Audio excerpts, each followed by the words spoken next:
Iglesia Bautista Misionera del Talar le invita a escuchar el siguiente mensaje que edificará su fe.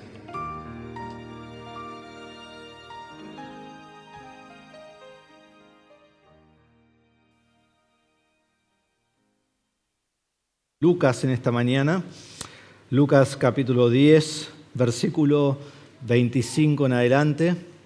Aunque nuestro texto se extiende en esta mañana de versículo 25 al 37, solo vamos a mirar versículos 25 al 29 y si el Señor lo permite la semana que viene poder terminar este texto y quizás dos partes a una narración que conocemos muy bien, que hemos escuchado, que el mundo secular a veces lo conoce mejor que nosotros, así que va a ser de mucha bendición poder enfocar nuestros pensamientos en estos dos textos que van juntos en esta semana y en la que viene. En realidad es un texto que queremos tener unido, ¿no? Pero a medida que iba estudiando lo tuve que separar, así que el día de mañana lo escuchás junto en Spotify, ¿sí? Uno después de otro para tener todo el sentido. Vamos a leer Lucas capítulo 10, comenzando en versículo 25. Dice así: cierto intérprete de la ley se levantó y para poner a prueba a Jesús dijo: Maestro, ¿qué haré para heredar la vida eterna? Y Jesús le dijo: ¿qué está escrito en la ley? ¿Qué lees en ella? Respondiendo él dijo: amarás al Señor tu Dios con todo tu corazón y con toda tu alma y con toda tu fuerza y con toda tu mente y a tu prójimo como a ti mismo. Entonces Jesús le dijo: has respondido correctamente. Haz esto y vivirás. Pero queriendo él justificarse a sí mismo, dijo a Jesús: ¿y quién es mi prójimo? Y vamos a parar allí. ¿Qué debo hacer para heredar la vida eterna? Esa es la pregunta que hace este hombre. Esta pregunta toca el asunto más crucial de nuestra existencia, porque se concentra en el destino eterno del ser humano. No hay cuestión más trascendental que esta pregunta. En Hechos capítulo 2, el mismo autor de Lucas, que escribe también Hechos, luego de un mensaje poderoso de Pedro en el día de Pentecostés, en donde Pedro dice que Jesús fue crucificado por ellos, por sus manos impías, ellos nos dice que conmovidos profundamente en su interior por el pecado que les asediaba, preguntaron: ¿qué haremos? ¿Qué haremos? En capítulo 2, versículo 37 de Hechos. Y Pedro les dice: arrepiéntanse para el perdón de pecados. Más adelante en el libro de Hechos capítulo 16, versículo 30, Pablo y Silas se encuentran en Filipos y estaban en una cárcel allí y Dios los libró de la cárcel y viene el carcelero ante ellos. Y el texto nos dice que viene temblando y se postra ante Pablo y ante Silas y dice: ¿qué debo hacer para ser salvo? Y Pablo le dice: cree en el Señor Jesucristo y serás salvo. Entonces, esta es la pregunta esencial del hombre y la respuesta es muy sencilla. ¿Cómo heredo la vida eterna? La heredo por arrepentirme de mis pecados y por poner mi fe en Cristo, la cual es algo que va junto. Esta es la conversión. Y en el libro de Lucas vemos que la pregunta aquí es la misma que hacen en el libro de Hechos, pero el intérprete de la ley la formula un poquito diferente. En vez de decir ¿qué haré para ser salvo?, él dice ¿qué haré o qué debo hacer para heredar la vida eterna? Y esta pregunta va de la mano con lo que el judío sabía de manera clara del Antiguo Testamento. Porque ellos sabían, como dice Daniel y otros pasajes, pero solo leo Daniel 12:2, que dice: y muchos de los que duermen en el polvo de la tierra despertarán, unos para la vida eterna y otros para la ignominia, para el desprecio eterno. Entonces el judío sabía muy bien esto. Y así como el judío sabía bien acerca de la vida eterna, por otro lado también han visto al Mesías que ha venido, que es Jesucristo mismo, y lo que Jesucristo ha estado proclamando es la verdad de la vida eterna. Y en Lucas y Mateo habla del reino de Dios y del reino de los cielos, pero si vos seguís y trazás el libro de Juan continuamente, el sinónimo a eso es la vida eterna. Entonces, por ejemplo, en Juan capítulo 3, versículos 14 al 16, Jesús dice que todo el que cree en Cristo tiene la vida eterna. Cuando Jesús se encuentra con la mujer samaritana en capítulo 4, versículo 14, dice que Cristo le ofrece agua y el agua que Cristo da, simbolizando la vida espiritual, Él dice que brota para vida eterna. En capítulo 5, versículo 24 de Juan, Jesús dice que el que oye las palabras de Cristo y cree en el Padre, tiene vida eterna. En capítulo 6, versículo 40, el que ve y cree en el Hijo tiene vida eterna. En capítulo 10, 28, Cristo otorga la vida eterna.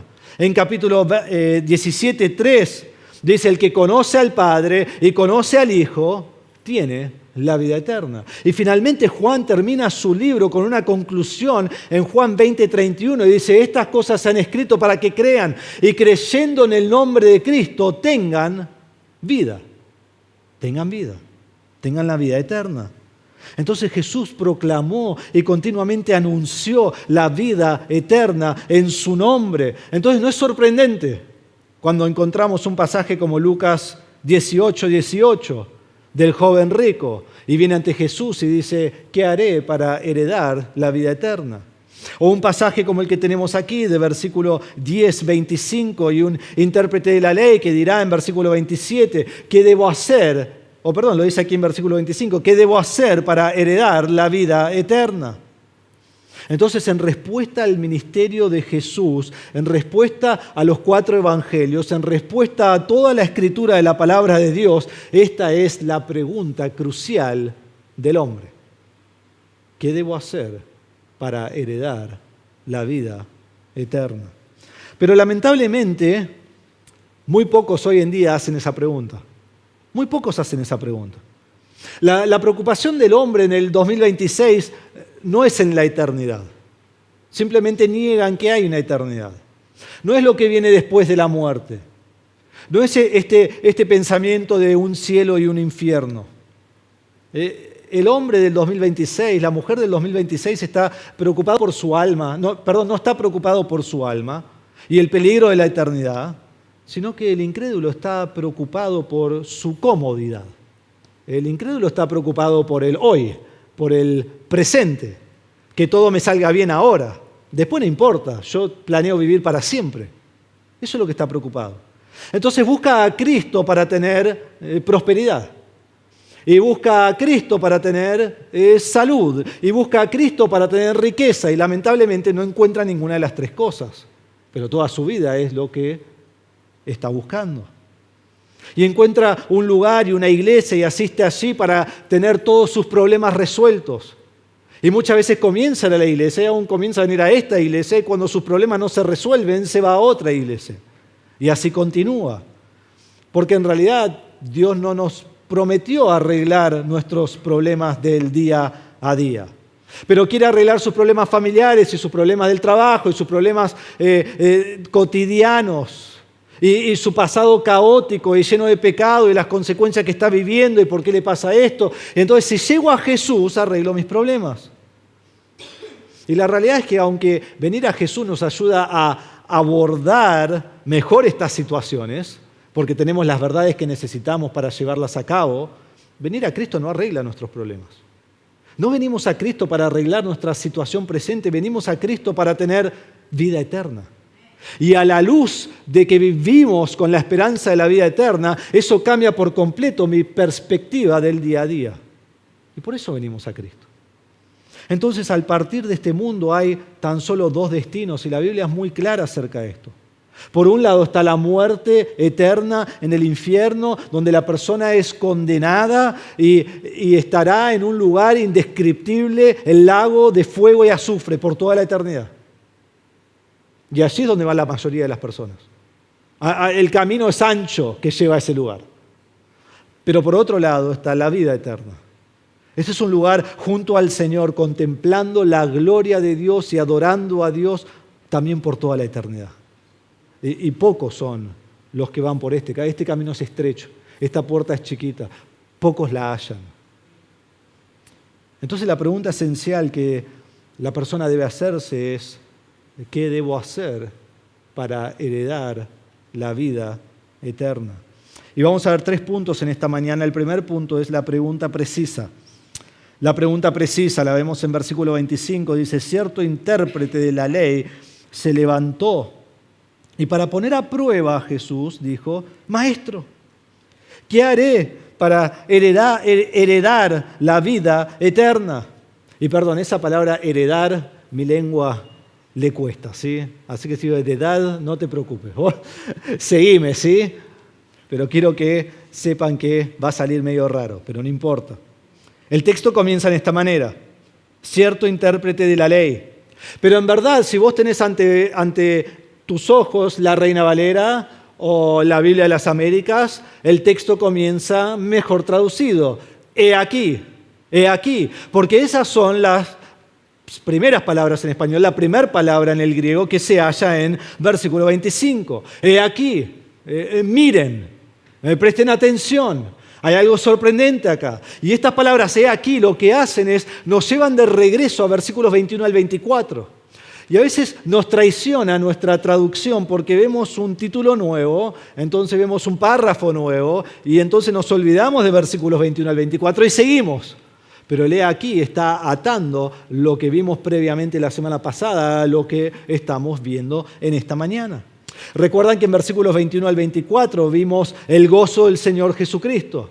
Tenía un gozo profundo, un gozo intenso, un gozo sobreabundante, y este gozo estaba basado en la soberanía del Padre en versículo 21 y en la soberanía del Hijo en versículo 22.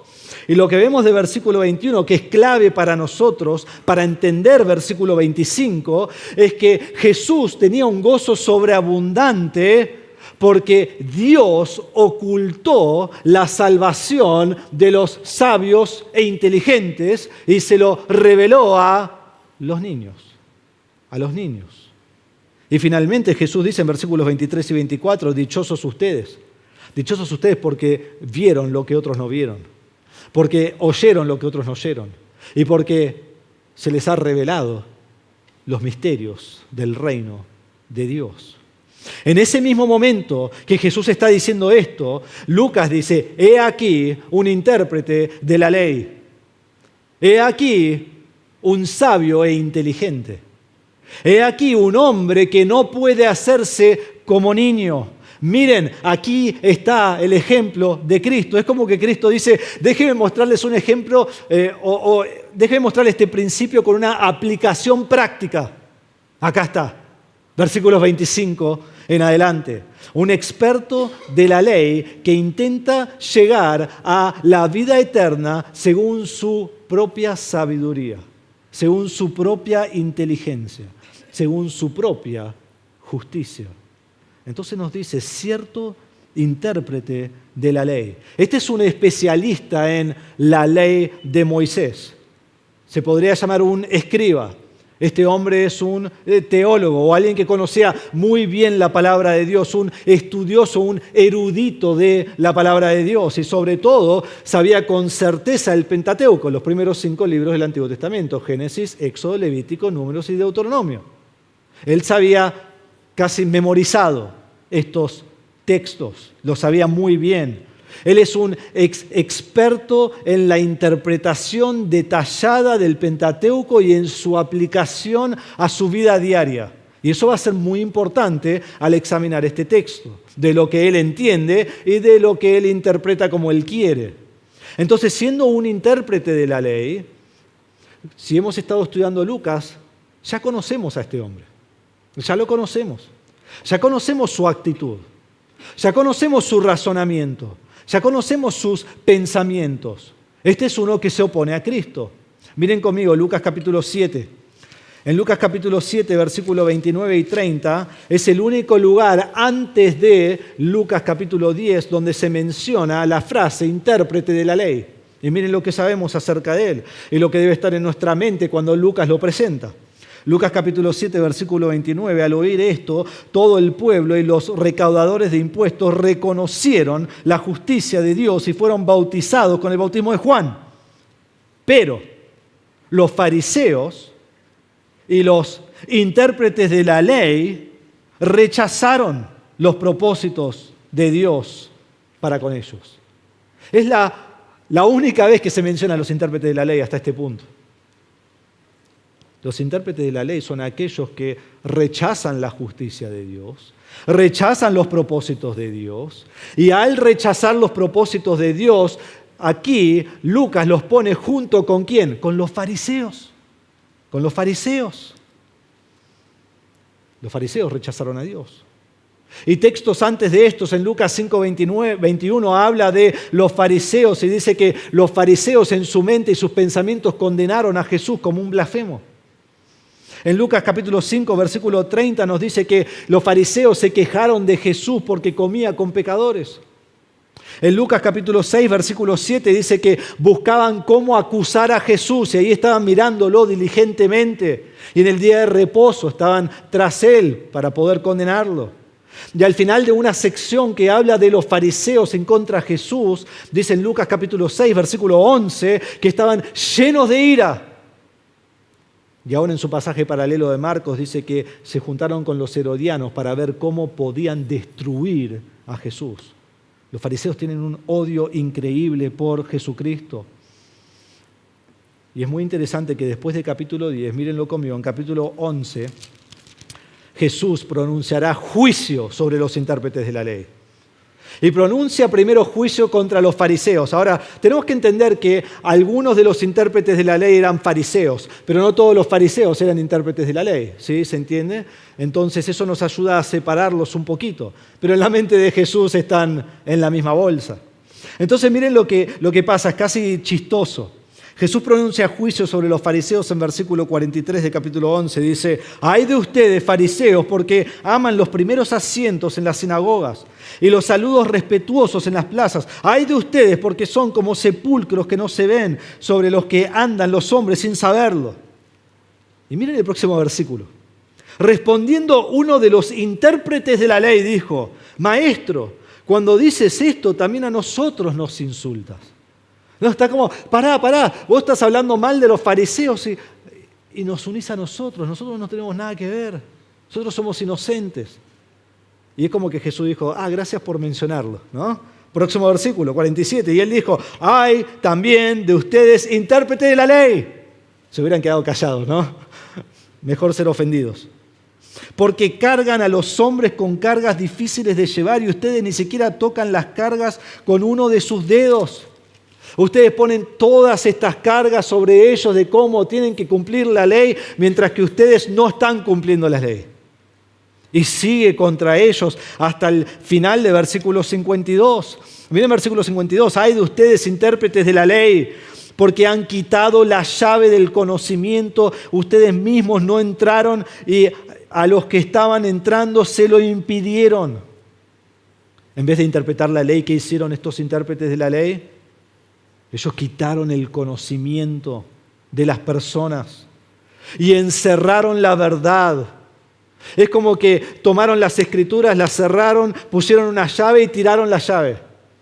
Y dice, ustedes no siguen lo que dice la escritura y ustedes han cerrado la escritura para que sus seguidores no lo entiendan.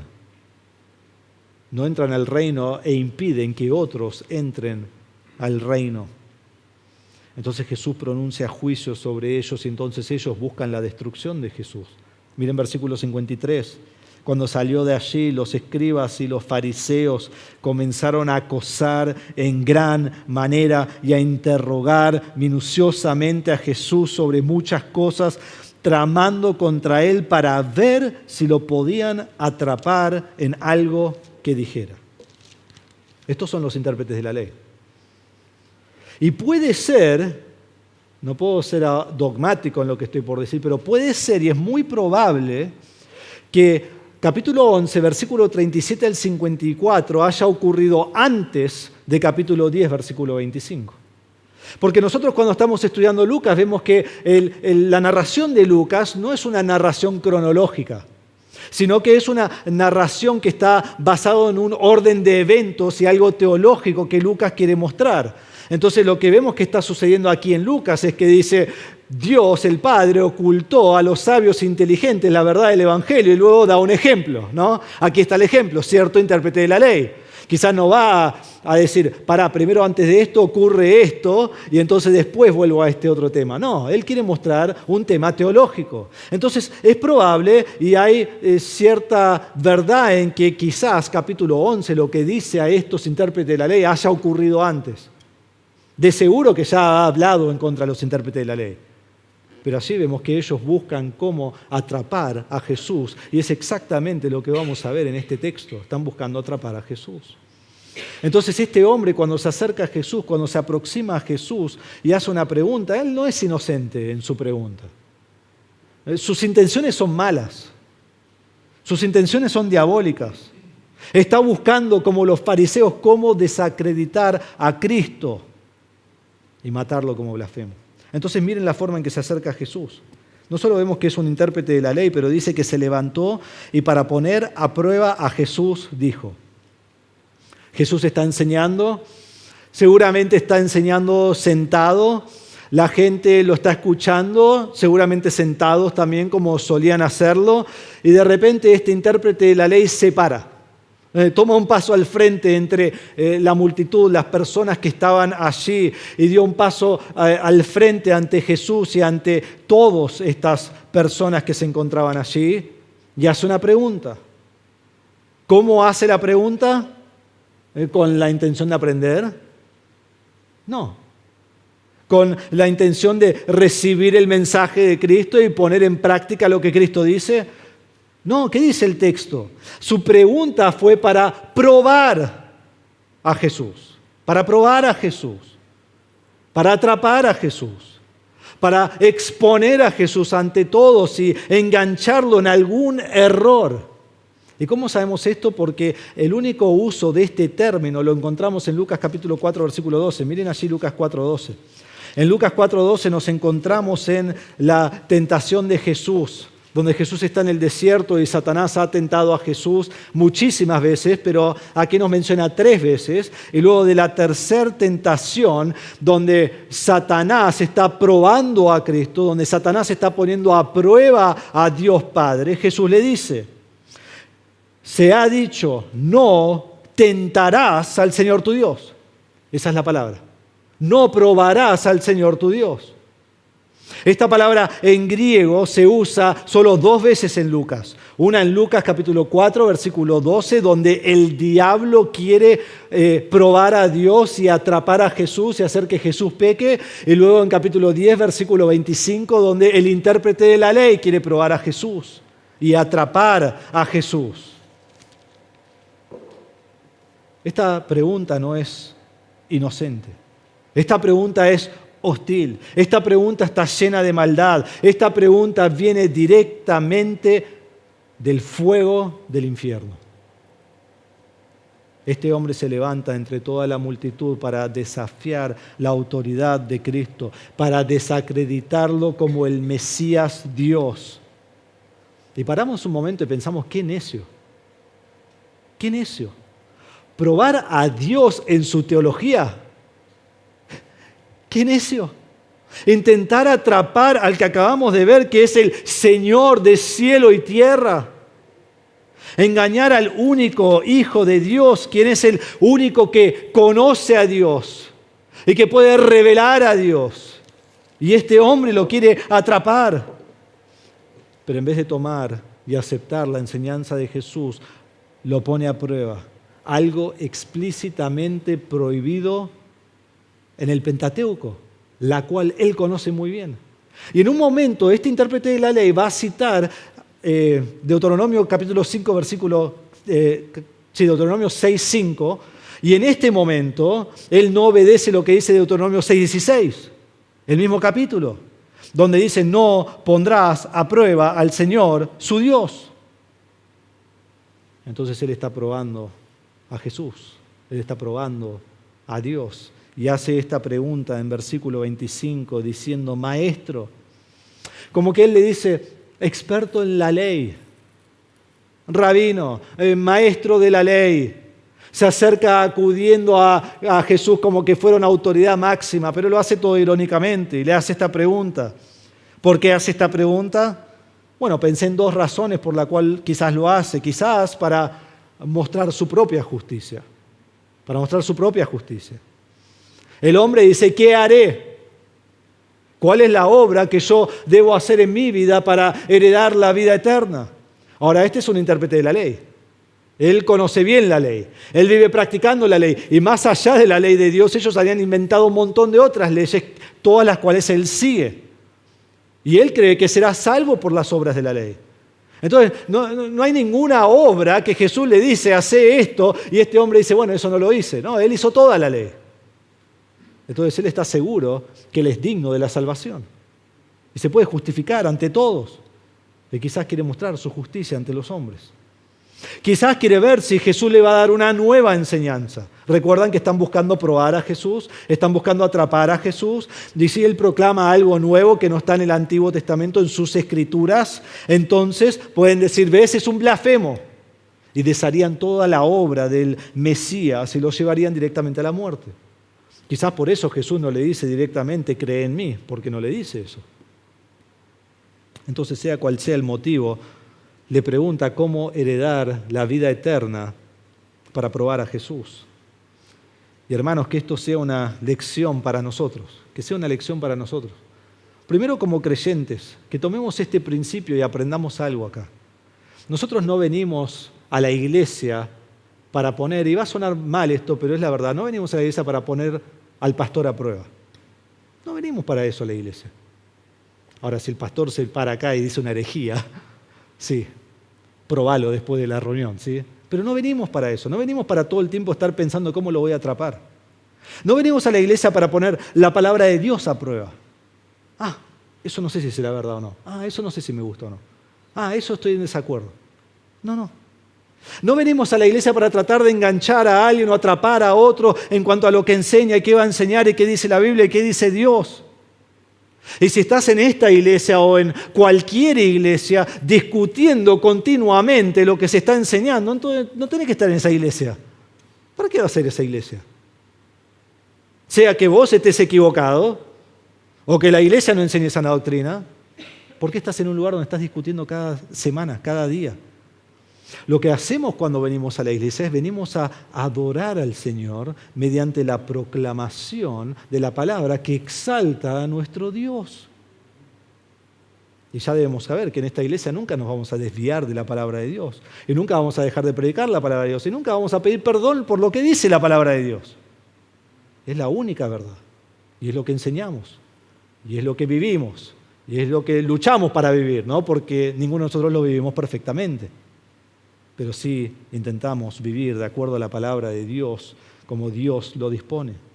Pero no pongas a prueba la palabra de Dios. Es la única fuente de autoridad divina que tenemos. Y si no conoces al Señor, quizás venís a la iglesia una vez o varias veces o semanas y meses, dejá de luchar contra Cristo.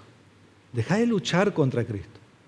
Dejá de buscar la forma de llegar a la vida eterna mientras continúas viviendo en pecado. Tú decís, yo creo en Cristo, yo voy al cielo, ¿no? Y hoy a la noche vas y vivís emborrachado, y mañana también, y el otro día también, y vivís en tu pecado. Pero Dios entiende. Sí, Dios entiende que vas al infierno. O sea, no es un juego. Dejá de intentar lograr la vida eterna por ti mismo, por tus obras, por lo que lográs. Y dejá de desacreditar la enseñanza de la palabra de Dios y decir, eso es muy duro, eso no puede ser verdad, entonces yo hago lo que quiero. Y entonces ponés abajo la palabra de Dios para vos tener una conciencia limpia y poder vivir en pecado. No lo hagas. Nadie puede desacreditar la palabra de Dios. Es verdad de principio a fin y es la sabiduría que nos lleva a la vida eterna. Entonces dejá de probar que Dios no existe o de que Jesús no es Dios o de que sos bueno, no necesitas un Salvador. Arrepentite de tus pecados y cree en Jesucristo. Hacé esta misma pregunta que hace este hombre, pero hacerlo con un corazón humilde, con un corazón contrito. ¿Qué haré para heredar la vida eterna? Esta es la pregunta precisa. En segundo lugar, en versículos 26 al 28 vemos la respuesta contundente. La respuesta contundente. Miren lo que dice Jesús en versículo 26. Jesús le dijo, ¿qué está escrito en la ley? ¿Qué lees en ella? El intérprete quiere atrapar a Jesús con que Él enseñe algo nuevo. Y vemos dos cosas de Jesús acá. Primero, Jesús no le responde. Y cuando vos lees los evangelios, mayormente es lo que Jesús hace. Jesús responde una pregunta con una pregunta y obliga al otro a que la responda por sí mismo. Él nunca le da la respuesta. La respuesta la va a dar el intérprete de la ley. Y segundo, miren la pregunta que le hace Jesús. Él le dice, ¿qué dice la Escritura? ¿Qué dice la Escritura? ¿Qué dice la palabra de Dios? ¿Qué es lo que está escrito en la ley? Porque yo no vine para traer una nueva enseñanza. Yo no vine para proclamar una nueva doctrina. Jesús vino no para traer fin a la ley, sino para cumplir la ley. Y entonces le dice, ¿qué está escrito en la ley? ¿Qué lees en ella? O sea, ¿qué es lo que está escrito y cómo la interpretás? ¿Cuál es tu interpretación de la ley? Vos sos el experto de la ley. Vos sos un intérprete de la ley. Vos sabés lo que dice. ¿Qué dice? O puede ser también cómo la recitas. ¿Cómo la recitas? Y esto va bien con lo que él está por decir, porque él está por recitar un versículo que los judíos siempre tenían que recitar.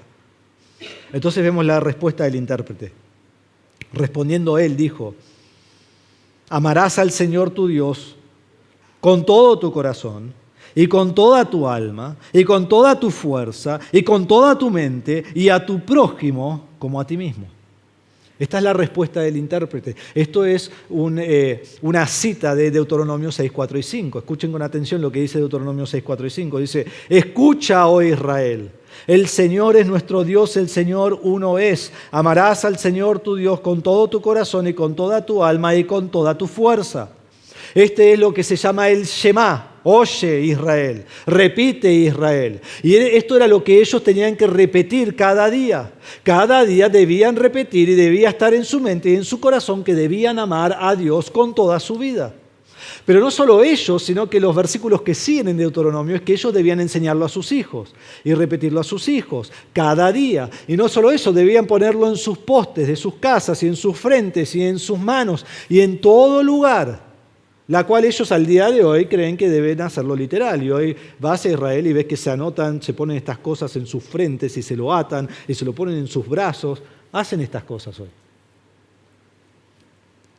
Ellos debían repetir esto día y noche, de amar a Dios con todo su corazón. Y después este hombre dice, y a tu prójimo como a ti mismo. Agrega este segundo mandamiento que no viene de Deuteronomio 6.5, viene de Levítico 19.18. En el cual dice, no te vengarás ni guardarás rencor a los hijos de tu pueblo, sino que amarás a tu prójimo como a ti mismo. Entonces él dice, amar a Dios y amar al prójimo. Amar a Dios y amar a tu vecino. Y fue una excelente respuesta, directamente de la ley de Dios. Y en realidad es lo que cumple toda la ley, es lo que Jesús dice en Mateo 22, le dicen cuál es el gran mandamiento. Es amar a Dios y el segundo es amar a tu prójimo y en ella se cumplen la ley y los profetas. Entonces el primer mandamiento, amar a Dios, cumple la primera mitad de los 10 mandamientos. El segundo mandato, amar a tu prójimo, cumple la segunda mitad de los 10 mandamientos. En ella se cumplen todos los mandamientos. Amás a Dios, amás a tu prójimo, no te preocupes de lo demás, lo vas a hacer. Entonces Jesús le dice, has respondido correctamente. Haz esto y vivirás. Bien has contestado. Esto es correcto. Esta es la respuesta exacta. Esto es lo que Jesús les ha enseñado a ellos. Amen a Dios y amen a su prójimo. Vez tras vez tras vez. Y ahora este hombre le repite lo mismo a Jesús. Y Jesús le dice, haz esto y vivirás. Practica esto y entrarás al reino de Dios. Que tu vida sea de continuo amor perfecto por toda tu vida, por Dios, por los demás, y tendrás la vida eterna. Lo único que tenés que hacer es guardar esto, este principio, y tendrás la vida. Esta era la pregunta de este hombre y él mismo la contestó. La vida eterna estaba delante de él. La vida eterna estaba a su alcance. ¿Cuál es el problema? ¿Diagnosticaste el problema todavía? ¿Está Jesús enseñando salvación por obras? Miremos nuevamente el mandato. Y esto mismo enseña Jesús, entonces mostrémoslo como la enseñanza de Dios Padre, Dios Hijo.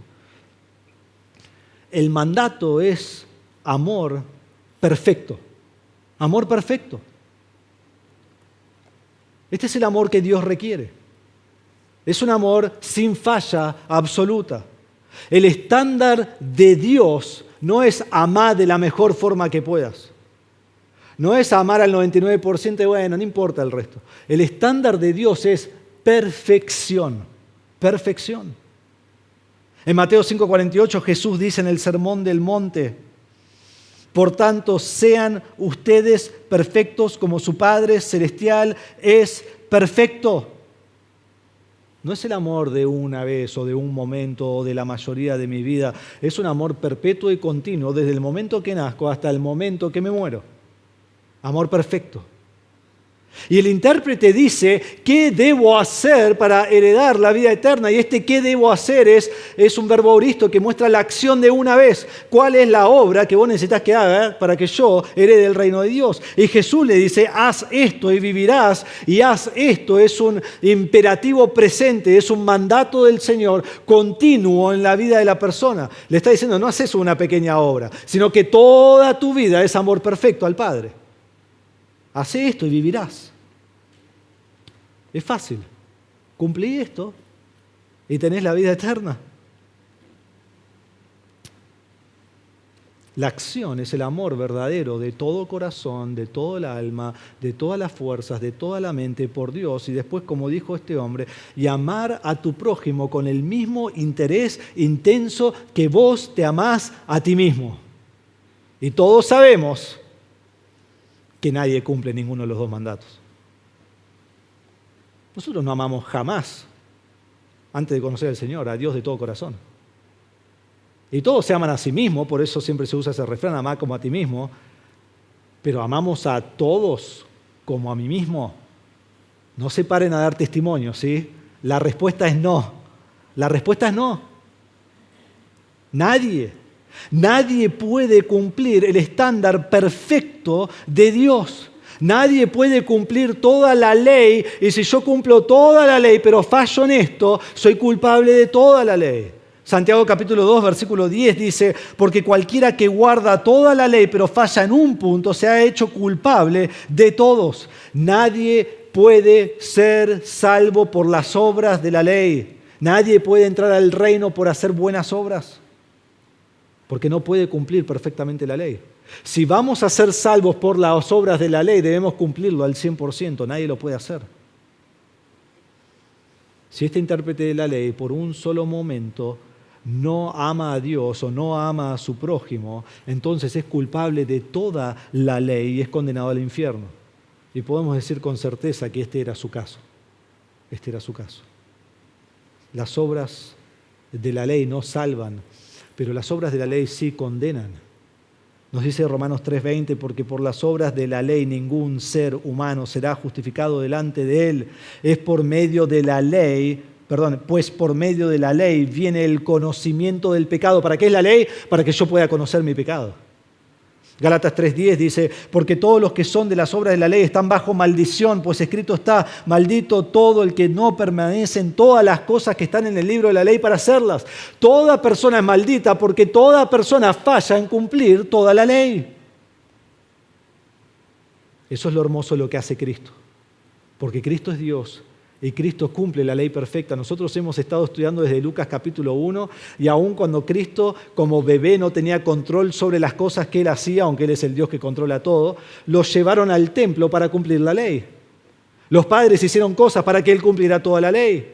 Y de principio a fin en su vida Él cumple toda la ley. Y porque Cristo ha cumplido toda la ley y ha ido a la cruz para morir por ti, lo que ocurre es que cuando yo pongo mi fe en Cristo, acá estoy yo, pecador, yéndome al infierno, acá está Cristo, y cuando yo creo en Cristo como mi Salvador, Dios toma la justicia de Cristo y la pone a mi cuenta. La pone a mi cuenta. Como si yo hubiera vivido la vida perfecta bajo la ley, amando a Dios y amando a mi prójimo, aunque aún como creyente no lo hago. perfectamente como Dios demanda. Pero entonces cuando Dios me ve a mí, no me ve a mí en todo mi pecado abundante, mi iniquidad, sino que ve a Cristo y entonces tengo entrada al reino de Dios. Entonces Jesús pone al intérprete ante un desafío imposible, que debe llevarlo a Cristo. Debe llevarlo al final de sí mismo, al final de sus obras, al final de su inteligencia, al final de su propia sabiduría y rogar al Señor por la misericordia de Dios en su vida. Porque el hombre natural, el hombre pecador en sí mismo no puede amar a Dios y a su prójimo como la ley demanda. Nadie, desde Adán hasta el último hombre, lo pueden hacer, solo Cristo. ¿Cómo sabemos esto? Porque la Escritura afirma que es por el amor de Dios y solo por el amor de Dios, por el pecador, que el pecador llega a ser su hijo y entonces le puede amar. Déjeme darle algunos versículos. 1 Juan habla de esto muchísimo. En 1 Juan capítulo 3, versículo 1 dice: miren cuán gran amor nos ha otorgado el Padre, que seamos llamados hijos de Dios, y eso somos. ¿Cómo somos hijos de Dios? Por el amor del Padre.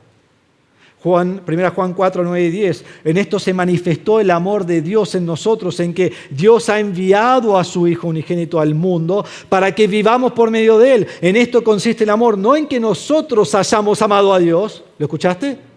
No en que nosotros hayamos amado a Dios, sino en que Él nos amó a nosotros y envió su Hijo como propiciación por nuestros pecados, o sea, para hacer la satisfacción de nuestros pecados.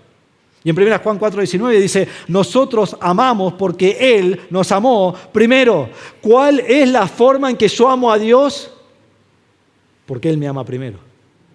Y me da la salvación. Y me adopta como su hijo. Y entonces, como respuesta a su amor, yo lo amo a Él. Pero si no soy su hijo, no. No puedo. Entonces es como que el orden es así, ¿no? Dios es amor, y en su amor entrega a su Hijo por mí, y su Hijo es entregado para que yo crea, y cuando yo creo soy adoptado hijo de Dios, y entonces yo amo a Dios. Ese es el orden, y no cambia. Nadie puede amar a Dios a menos que haya recibido el amor de Dios en su corazón al creer en Cristo. Nadie. Amar a Dios es imposible sin Cristo, y como eso es imposible, entonces la vida eterna es imposible, porque el estándar es amor perfecto. Pero al creer en Cristo tengo la vida eterna, y al tener la vida eterna y ser hijo de Dios, ahora puedo amar a Dios de todo corazón. ¿Lo haré de manera perfecta? No te engañes, no. Un día, sí, en el cielo, y será glorioso. Pero lo hermoso es que mi salvación ya no depende de eso. Mi salvación depende del amor perfecto de Cristo en mí. Y cuando Dios me mira a mí, ve a Cristo. Pero como resultado de mi salvación, como resultado de la vida eterna, como resultado de la obra perfecta de Cristo en mi vida, este mandato de amar a Dios llega a ser el núcleo de mi vida y el deseo de mi vida. Ahora quiero amar a Dios de todo corazón. Y ahora me esfuerzo a amar a Dios de todo corazón porque sé cómo Dios me ha amado a mí. Entonces miremoslo por un momento en profundidad. Pensaron que ya habíamos llegado al versículo 29, pero no, vamos a volver, ¿sí? Versículo 28, dice, 27, perdón. Dice: amarás al Señor tu Dios.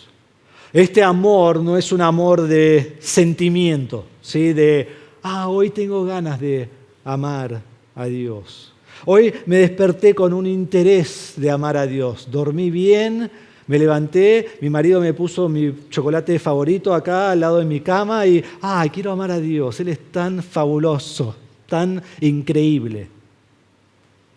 Esa no es la clase de amor que habla acá. Hay otras clases de amor que son así en la Biblia, pero no es este. Este es el amor agape. Es un amor incondicional. Es un amor de decisión. Es un amor que obedece, como Jesús ha dicho: oigan y obedezcan, oigan y hagan. Es un amor en respuesta al conocimiento del verdadero Dios. Y este amor demanda lealtad absoluta que demuestra un afecto entrañable al amado. Sí tiene que ver con emociones en el cual yo digo, fui amado, qué glorioso, y ahora doy mi lealtad a Él y lo hago con deleite. Es un amor activo, es un amor sacrificial. Por eso Jesús dijo en capítulo 9, 23, si alguien quiere seguirme, niéguese a sí mismo. Tome su cruz cada día y sígame. ¿Qué es lo que uno tiene que hacer?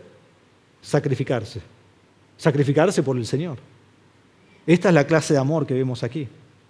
El amor al Señor tu Dios es un amor en el cual con deleite sometes todo tu ser y todas tus facultades en lealtad exclusiva, absoluta e incondicional al Padre.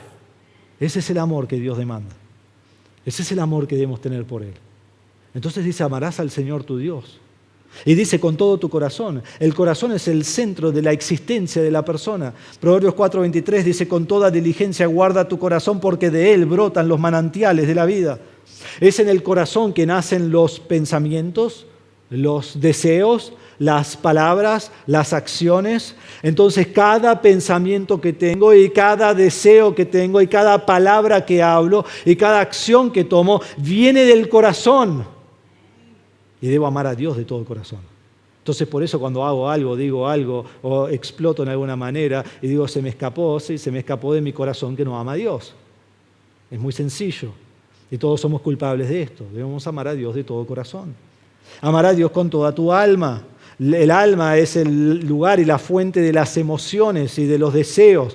Jesús mismo dijo que estaba angustiado que su alma estaba angustiada hasta la muerte. Es todas esas emociones, esos deseos, en el cual mi emoción y mi deseo con mi alma debe ser hacer lo que Dios desea. Entonces mi deseo es el deseo de Dios. Y amo a Dios con todas mis emociones. Amar a Dios con toda tu fuerza, dice el texto. Con todo el poder, con toda la capacidad que Dios me ha dado, con toda la energía que yo tengo. Y más grande estamos, menos energía tenemos, ¿no? Pero con la energía que tenemos, amamos a Dios, usamos nuestras fuerzas para el Señor. Y después dice, amarás al Señor tu Dios con toda tu mente, con todo tu pensamiento, tu intelecto, tu voluntad, tus intenciones, tus propósitos. Es la comprensión y el razonamiento. Y hermanos, nosotros todo el tiempo estamos procesando información, todo el tiempo. Lo que vemos, estamos procesándolo. Lo que leemos, nuestra mente está procesando. Lo que oímos, estamos procesando. Y de acuerdo a todo lo que está entrando a nuestro cerebro, todo eso llega al corazón. Llega al corazón. Y cuando el pensamiento continuamente está llenándose de Dios, estamos amando a Dios y dirige el resto de nuestras facultades. Entonces amo a Dios de todo corazón, con todas mis emociones y deseos y con todas mis fuerzas. Entonces es muy importante lo que entra en mi mente. Pero creo que la palabra clave en todo este versículo, esta cita es con todo. Amás a Dios con todo.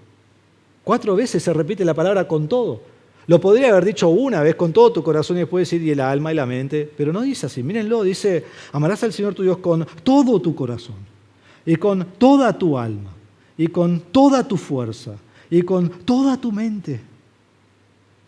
El amor por Dios es un amor en el grado más alto y sobrenatural que existe. Es un amor completo, es un amor total, es un amor entero. No hay divisiones, no hay compartimentos. No tengo el amor de Dios domingo a la mañana y eso, va separado del amor el lunes a la mañana, el martes, el jueves, el viernes. Dios demanda todo el ser de la persona, todo nuestro ser. Demanda todo tu amor por Él. Él ha dado su Hijo, Él ha entregado su Hijo y ahora demanda, como Él ha dado a su Hijo, todo de mí. Entonces el amor de Dios es inteligente y emocional y deleitoso, con una disposición de servir a Dios. Ese es mi amor por Dios. Y decir, sí, eso no lo cumplía antes y eso me cuesta cumplirlo ahora. Claro, ese es el punto. Pero ese debe ser el deseo del creyente. El amor a Dios con todo mi ser. Y luego este hombre dice, y a tu prójimo como a ti mismo. El amor al prójimo también brota del amor de Dios por mí. En 1 Juan 4:7 dice, amados, amémonos unos a otros porque el amor es de Dios. Y todo el que ama es nacido de Dios y conoce a Dios. O sea, no podés amar a otro sin el amor de Dios en ti. 1 Juan 4:10 y 11, el 10 lo leímos, dice así, en esto consiste el amor, no en que nosotros hayamos amado a Dios, sino en que Él nos amó a nosotros, envió a su Hijo como propiciación por nuestros pecados. Amados, si Dios así nos amó, o sea, dando a su Hijo, también nosotros debemos amarnos unos a otros.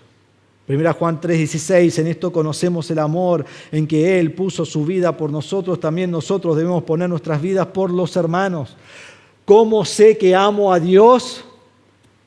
Cuando amo al prójimo.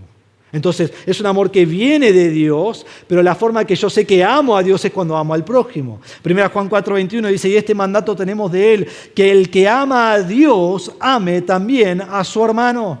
Amar al hermano, amar al prójimo es la expresión concreta de que amo a Dios. Y es la expresión que revela nuestro corazón, porque tanto nos cuesta hacerlo.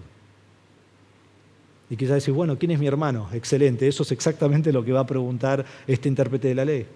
Pero antes que eso, veamos que él dice que amar al prójimo como a sí mismo. Un autor dice así, es el mandato de procurar el bienestar físico de mi prójimo con la misma intensidad y preocupación que uno tiene por uno mismo. Preocuparme del otro como me preocupo de mí. Entonces vos pasás la noche, ¿no?, que no podés dormir y empezás a pensar, ¿no?, en todos tus problemas. Empezás a pensar en el futuro de tus hijos.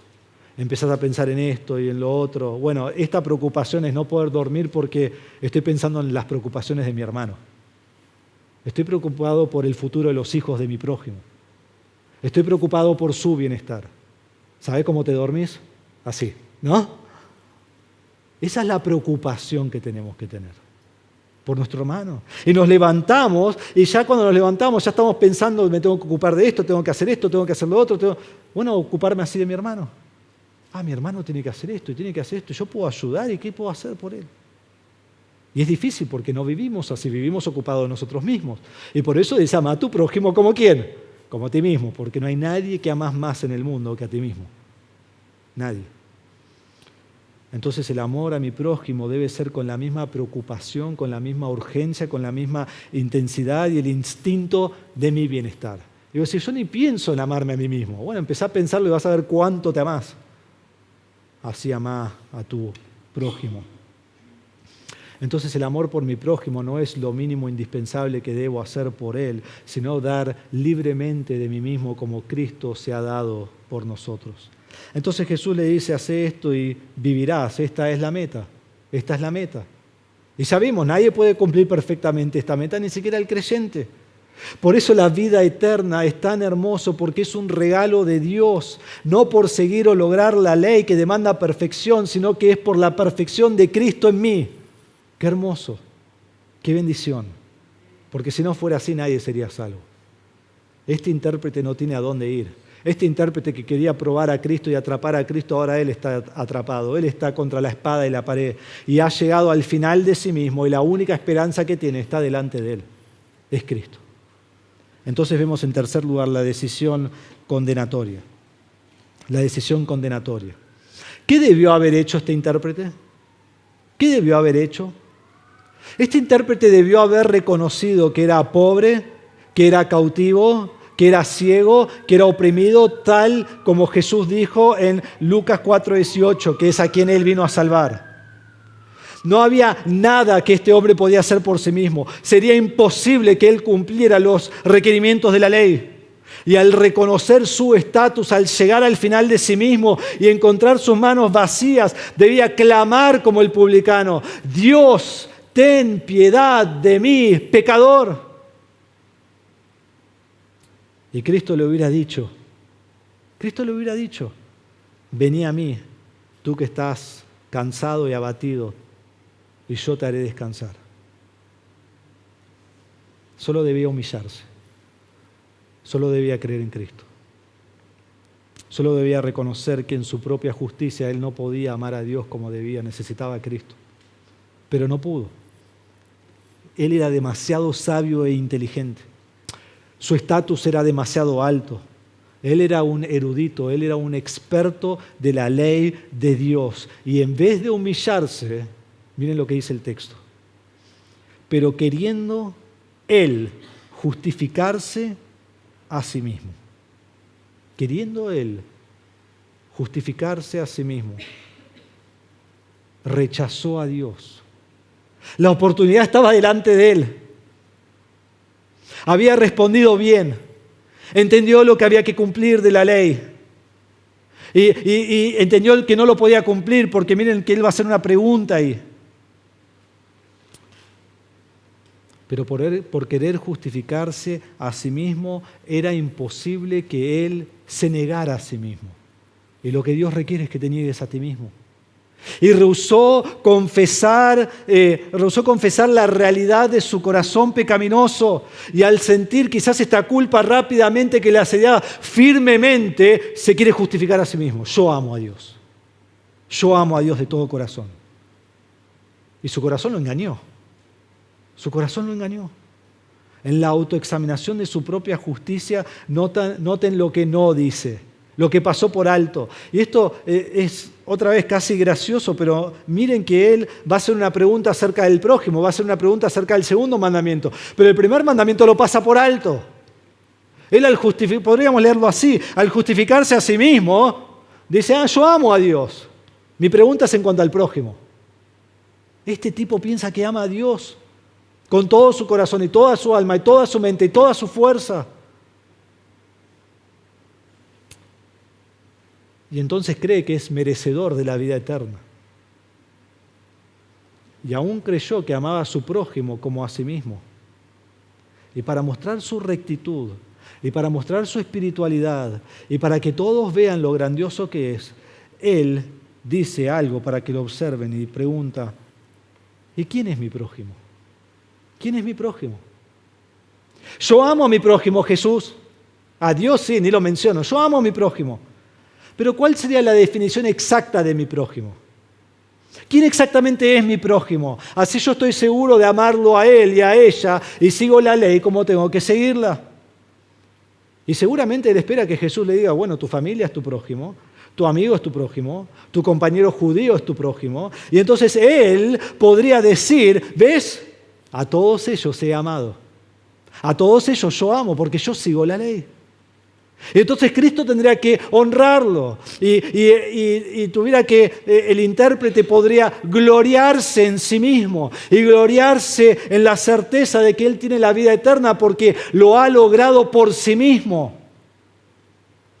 Y entonces todos podrían aplaudirle, mira, este hombre, ¿ves? Él logró la vida eterna. Él la tiene. Es muy importante que nosotros entendamos que en el primer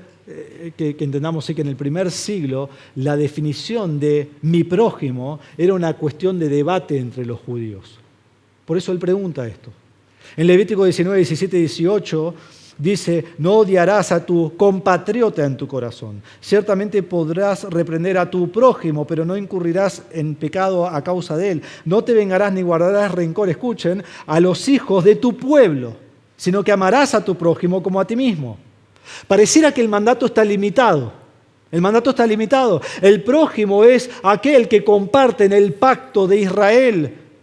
Es el judío. No es todos los hombres.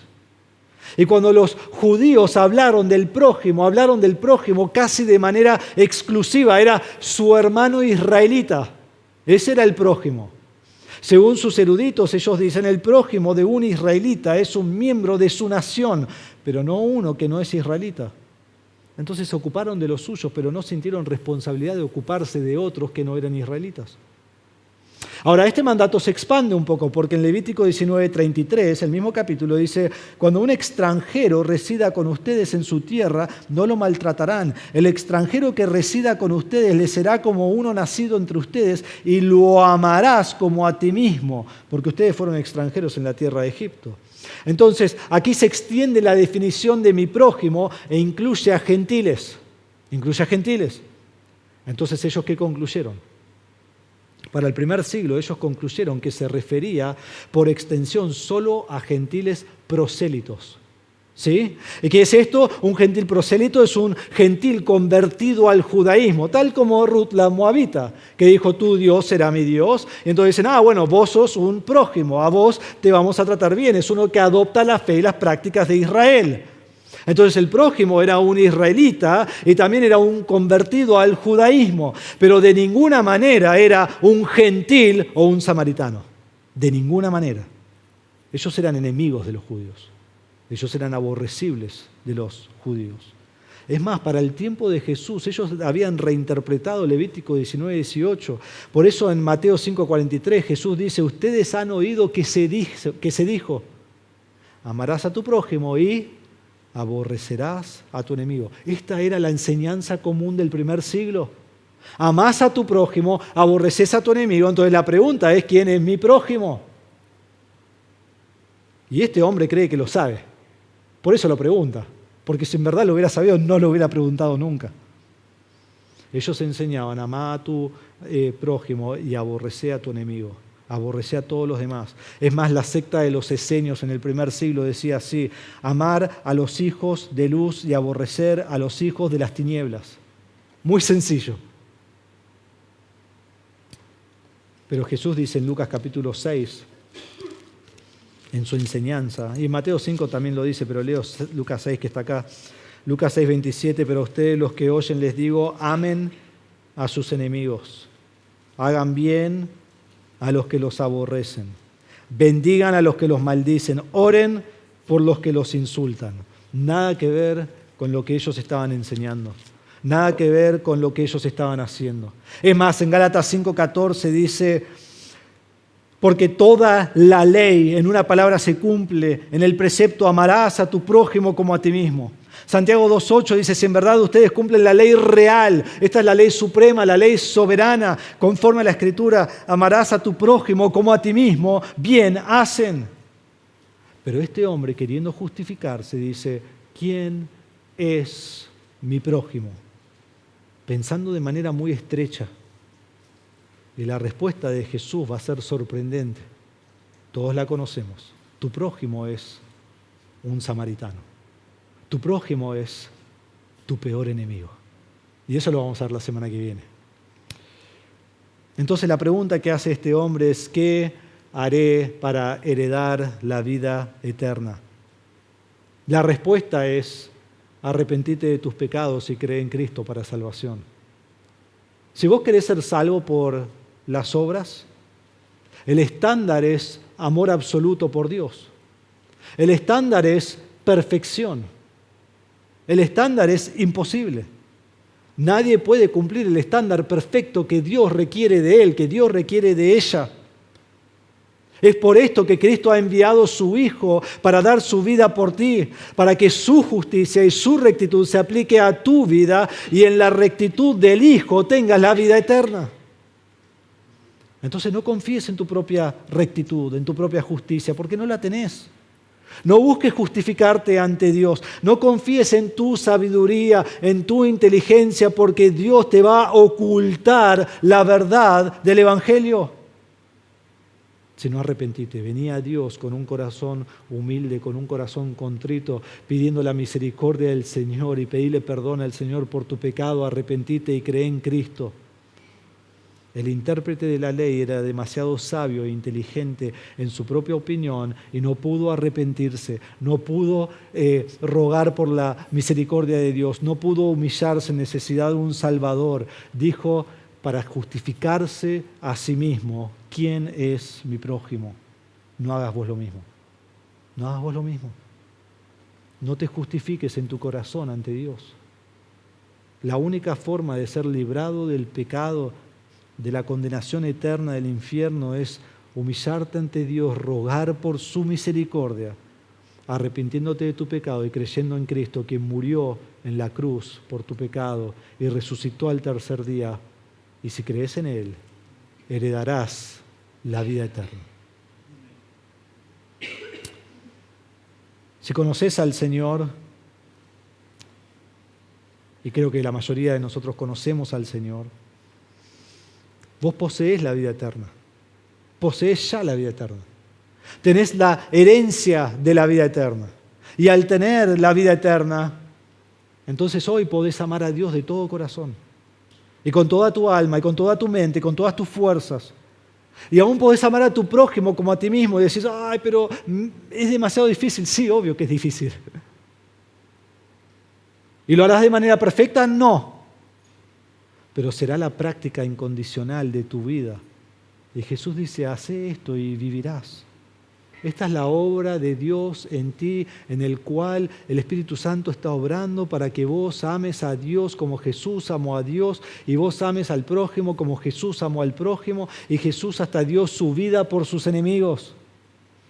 Y vos decís, bueno, ¿quién es mi prójimo? Bueno, te adelanto la semana que viene. Todos son tu prójimo. Todos.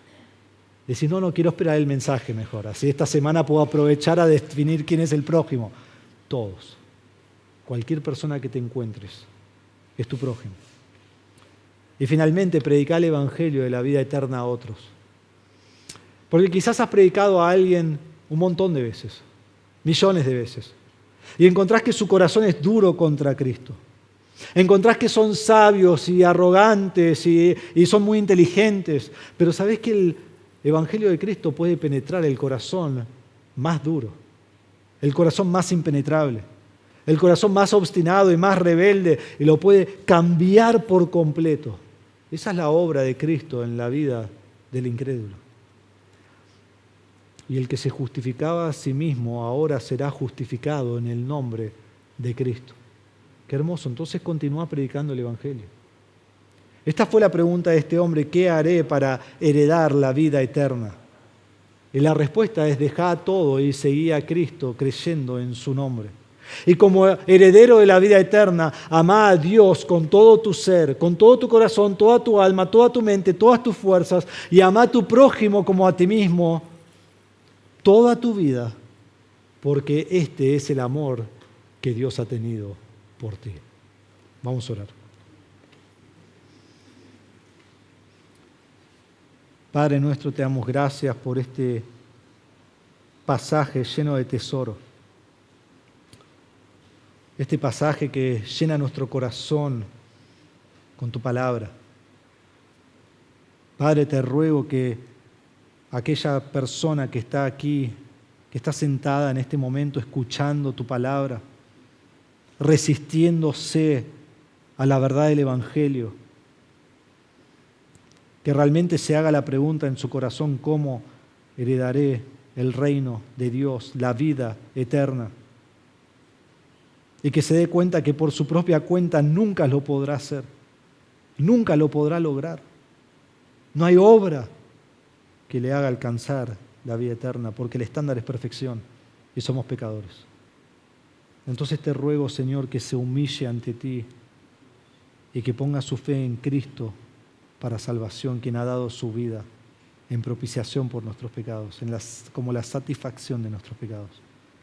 Y te ruego, Padre, que los que hemos conocido a Cristo, nuestra pregunta no sea: ay, ¿cómo amo a Dios? Ay, ¿cuál es mi prójimo? Y buscamos la forma de hacer lo mínimo indispensable.